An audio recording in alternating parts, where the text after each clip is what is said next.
আমরা ভাই একটা আজব মানুষ। আমাদের এলাকাতে কিংবা আমাদের পাড়া প্রতিবেশীরা একটা মেয়ে নার্সিং পড়ুক কিংবা একটা মেয়ে ডাক্তারি পড়ুক সেটা কখনো তারা দেখতে পারে না। বলে যে নার্সিং পড়া মেয়ে কিংবা ডাক্তারি পড়া মেয়ে কখনো ভালো হয় না, এই ইউনিভার্সিটিতে কলেজে তারা একলা একলা পড়াশোনা করতে হয়, তারা এসব মেয়ে ভালো হয় না। সেই লোকেরাই যখন ডাক্তারের কাছে যায় সর্বপ্রথম একটা গাইনি ডক্টর খোঁজে, যে তার মা কিংবা তার বোন তার ওয়াইফ যেন একটা সেফটি ভাবে একটা ভালো একটা গাইনি ডক্টর কাছে যাইতে পারে, যাতে পুরুষের কাছে কিছু না বলতে হয়। সেমটাও কিন্তু আমরা যখন একটা মামলার ঝামেলার মধ্যে পড়ি, যখন আমরা থানার মধ্যে যাই, একটা মহিলা কনস্টেবল খুঁজি, যে একটা মেয়ে একটা মেয়ের কাছে সবকিছু শেয়ার করতে পারবে, একটা মহিলা কনস্টেবল আমাদের দরকার।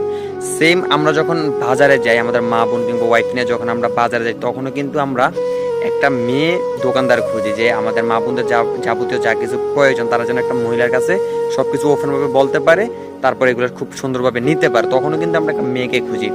বাট আমরা দেখা যায় যে আমরা বাঙালিরা প্রতিটা ধাপে ধাপে মেয়েদেরকে অসম্মান করি, কিন্তু এটা ভাবে না যে প্রত্যেক ধাপে ধাপে যাওয়ার সাথে সাথে কিন্তু আমাদের মেয়েদেরকে প্রয়োজন, একদম প্রয়োজন। আর আমি এটা বলবো, আপনারা কখনো মেয়েদেরকে মানে উৎসাহিত না করে তাদেরকে ধিক্কার দিবেন না, তাদেরকে করতে দেন। আমার আপনার মা বোনের জন্য একটা মহিলা কনস্টেবল দরকার, একটা মহিলা ডাক্তার দরকার, একটা মহিলা নার্স দরকার, একটা মহিলা বিজনেস দরকার। সো তাদেরকে নিন্দা না করে উৎসাহিত করেন, বাংলাদেশ আরো অনেক দূরে এগিয়ে যাবে ইনশাল্লাহ।